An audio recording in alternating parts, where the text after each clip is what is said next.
Hello, nursing ഗവേഷണത്തിൽ നമ്മൾ ശേഖരിക്കുന്ന ഡേറ്റയെ എങ്ങനെ മനോഹരമായി അവതരിപ്പിക്കാം എന്നതിനെക്കുറിച്ചാണ് നമ്മൾ ഇന്ന് സംസാരിക്കാൻ പോകുന്നത്. ഇത് വെറുതെ കുറേ നമ്പറുകൾ കാണിക്കുന്നതിനെക്കുറിച്ചല്ല കേട്ടോ, മറിച്ച് ആ ഡേറ്റ ഉപയോഗിച്ച് വ്യക്തവും ശക്തവുമായ ഒരു കഥ പറയുന്നതിനെക്കുറിച്ചാണ്. അപ്പോൾ ഇതാണ് ഏറ്റവും വലിയ ചോദ്യം, അല്ലേ? നിങ്ങൾ ഒരുപാട് കഷ്ടപ്പെട്ട് കണ്ടുപിടിച്ച കാര്യങ്ങൾ അത് വെറും അക്കങ്ങളുടെ ഒരു കൂമ്പാരമായി അവസാനിക്കാതെ രോഗികളുടെ പരിചരണത്തിൽ യഥാർത്ഥ മാറ്റങ്ങൾ കൊണ്ടുവരാൻ എങ്ങനെ ഉപയോഗിക്കാൻ പറ്റും? ശരി, നമുക്കിതിന്റെ ഉത്തരം കണ്ടെത്താം. ഏതൊരു ഗവേഷണത്തിന്റെയും തുടക്കത്തിൽ ഡാറ്റ എന്ന് പറയുന്നത് കുറച്ച് കെട്ടുപിണഞ്ഞൊരവസ്ഥയിലായിരിക്കും. അതിനെ എങ്ങനെയാണ് നമ്മളൊന്ന് തെളിച്ചെടുത്ത് വ്യക്തതയിലേക്ക് കൊണ്ടുവരുന്നത് എന്ന് നോക്കാം. ശരിയാണ്, ഒന്ന് ആലോചിച്ചു നോക്കൂ. ഒരു ഘടനയുമില്ലാത്ത ഡാറ്റയ്ക്ക് തനിയെ ഒരു അർത്ഥവുമില്ല. അതിലൊളിഞ്ഞിരിക്കുന്ന പാറ്റേണുകൾ, അതായത് ഒരു രോഗിയുടെ രക്തസമ്മർദ്ദത്തിൽ വരുന്ന മാറ്റങ്ങളോ ഒരു പുതിയ ചികിത്സയുടെ ഫലപ്രാപ്തിയോ പോലുള്ള കാര്യങ്ങൾ കണ്ടെത്താതെ നഴ്സിംഗ് പ്രാക്ടീസിനെ നമുക്ക് എങ്ങനെ മെച്ചപ്പെടുത്താൻ സാധിക്കും? ഈ പറയുന്നതിൽ വലിയൊരു കാര്യമുണ്ട്, അല്ലേ? നിങ്ങളുടെ കണ്ടെത്തലുകൾ എത്ര ഗംഭീരമാണെങ്കിലും അത് ശരിയായ രീതിയിൽ അവതരിപ്പിച്ചില്ലെങ്കിൽ അതിന്റെ മുഴുവൻ വിലയും തന്നെ നഷ്ടപ്പെട്ടേക്കാം. അപ്പോൾ നമ്മളെ ഈ ഡേറ്റയുടെ കഥ പറഞ്ഞു തുടങ്ങാൻ നമ്മൾ എവിടെ നിന്നാണ് തുടങ്ങേണ്ടത്? ആദ്യത്തെ പടി പട്ടികകൾ അഥവാ ടേബിൾസ് ഉപയോഗിച്ച് അതിന് ശക്തമായ ഒരു അടിത്തറയുണ്ടാക്കുക എന്നതാണ്. പട്ടികപ്പെടുത്തൽ അഥവാ ടാബുലേഷൻ വളരെ സിമ്പിളായി പറഞ്ഞാൽ ആകെ ചിതറിക്കിടക്കുന്ന നമ്പറുകളെ ഭംഗിയായി വരിയും നിരയുമാക്കി അടുക്കിവെക്കുന്ന ഒരു പ്രോസസ്സ്. ഡേറ്റയിലെ ആശയക്കുഴപ്പം മാറ്റി ഒരു ഓർഡർ കൊണ്ടുവരാനുള്ള ആദ്യപടിയാണിത്. കണ്ടില്ലേ ആ വ്യത്യാസം? ഇടതുവശത്ത് കാണുന്ന ആ അക്കങ്ങളുടെ കൂട്ടത്തിൽ നിന്ന് എന്തെങ്കിലും മനസ്സിലാക്കാൻ പറ്റുന്നുണ്ടോ? ഇല്ല. പക്ഷേ വലതുവശത്തുള്ള ചിട്ടപ്പെടുത്തിയ ആ രൂപത്തിലേക്ക് മാറുമ്പോൾ കാര്യങ്ങൾക്ക് എന്തുമാത്രം വ്യക്തത വരുന്നു? ഇതാണ് ടാബുലേഷന്റെ ശക്തി. ഒരു നല്ല പട്ടികയ്ക്ക് സ്വയം സംസാരിക്കാൻ കഴിയണം.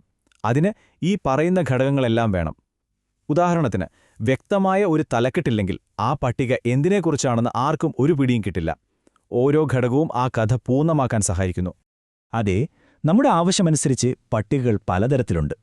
ചിലപ്പോൾ വളരെ സിമ്പിളായിരിക്കും, ഒരു രോഗിയുടെ ഹൃദയമിടിപ്പ് മാത്രം കാണിക്കുന്നതുപോലെ.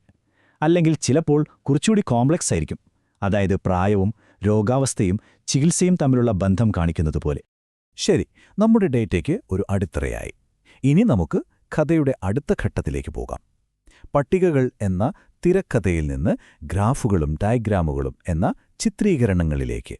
നമ്മളെപ്പോഴും കേൾക്കുന്നൊരു കാര്യമാണ് ഒരു ചിത്രം 1000 വാക്കുകൾക്ക് തുല്യമാണെന്ന്. ഡാറ്റയുടെ കാര്യത്തിൽ ഇത് 100% ശരിയാണ്.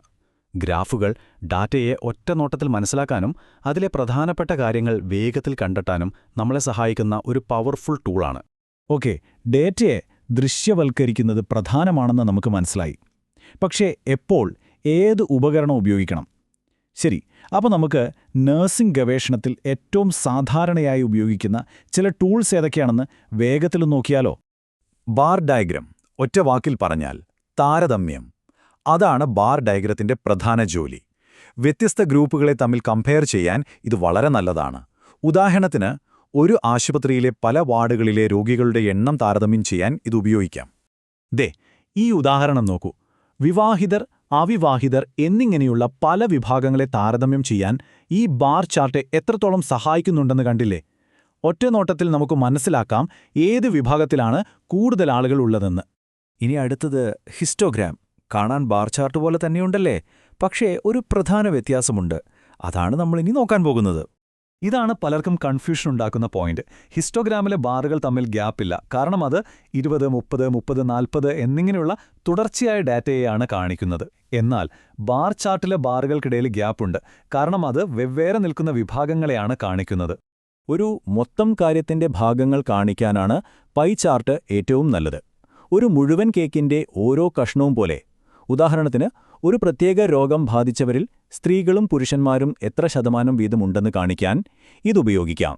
സമയത്തിനനുസരിച്ച് ഡേറ്റയിൽ എന്തു മാറ്റങ്ങൾ വരുന്നു, അതായത് ഒരു ട്രെൻഡ് കാണിക്കാൻ ഏറ്റവും മികച്ചതാണ് ലൈൻ ഗ്രാഫ്. ഒരു രോഗിയുടെ രക്തസമ്മർദ്ദം ഓരോ മണിക്കൂറിലും എങ്ങനെ മാറുന്നു എന്ന് കാണിക്കാൻ ഇത് വളരെ വ്യക്തമായി സഹായിക്കും. രണ്ട് കാര്യങ്ങൾ തമ്മിൽ എന്തെങ്കിലും ബന്ധമുണ്ടോ എന്ന് കണ്ടെത്താനാണ് സ്കാറ്റർ പ്ലോട്ടുകൾ സഹായിക്കുക. ഉദാഹരണത്തിന്, ഒരാൾ വ്യായാമം ചെയ്യുന്ന സമയവും അയാളുടെ കൊളസ്ട്രോളിന്റെ അളവും തമ്മിൽ എന്തെങ്കിലും ബന്ധമുണ്ടോ എന്ന് നമുക്ക് ഇതിലൂടെ മനസ്സിലാക്കാൻ ശ്രമിക്കാം. പിക്ടോഗ്രാമുകൾ ഡേറ്റ അവതരിപ്പിക്കാനുള്ള വളരെ രസകരമായൊരു മാർഗമാണ്. കാരണം ഇത് അക്കങ്ങൾക്ക് പകരം ചിത്രങ്ങൾ ഉപയോഗിക്കുന്നു. അതുകൊണ്ട് തന്നെ ആർക്കും പെട്ടെന്ന് കാര്യങ്ങൾ മനസ്സിലാക്കാൻ സാധിക്കും. ഈ ഉദാഹരണത്തിൽ കാണുന്നതുപോലെ ഓരോ മനുഷ്യരൂപവും ഒരുപക്ഷെ 10 രോഗികളെയാവാം പ്രതിനിധീകരിക്കുന്നത്. ഇത് ഡേറ്റയെ വളരെ ലളിതവും ആകർഷകവുമാക്കുന്നു അല്ലേ? ഓക്കെ, അപ്പോൾ നമ്മൾ കുറേ ടൂൾസ് കണ്ടു. ഇനി ഏറ്റവും പ്രധാനപ്പെട്ട ചോദ്യം: നിങ്ങളുടെ ഡേറ്റയുടെ കഥ ഏറ്റവും നന്നായി പറയാൻ എപ്പോൾ ഏത് ഉപകരണം ഉപയോഗിക്കണം? ഈ പട്ടിക ഒരു ചെറിയ ഗൈഡ് പോലെ ഉപയോഗിക്കാം. നിങ്ങളുടെ ലക്ഷ്യം എന്താണോ അതിനനുസരിച്ചുള്ള ചാർട്ട് തിരഞ്ഞെടുക്കാൻ ഇത് സഹായിക്കും. ഇപ്പോൾ നിങ്ങൾക്ക് പല ഗ്രൂപ്പുകളെ താരതമ്യം ചെയ്യണമെന്നുണ്ടെങ്കിൽ നേരെ ബാർ ചാർട്ടിലേക്ക് പോകാം. ഒരു ട്രെൻഡ് കാണിക്കാനാണെങ്കിലോ അപ്പോൾ ലൈൻ ഗ്രാഫാണ് ഏറ്റവും നല്ലത്. എപ്പോഴും ഓർക്കുക, നിങ്ങൾ ശേഖരിക്കുന്ന ഓരോ ഡാറ്റയ്ക്കും ഒരു കഥ പറയാനുണ്ട്. ആ കഥയ്ക്ക് രോഗികളുടെ ജീവിതത്തിൽ നല്ല മാറ്റങ്ങൾ കൊണ്ടുവരാൻ കഴിയും. ആ കഥ വ്യക്തമായും ശക്തമായും ലോകത്തോട് പറയാൻ ശരിയായ അവതരണ രീതി തിരഞ്ഞെടുക്കേണ്ടത് വളരെ അത്യാവശ്യമാണ്.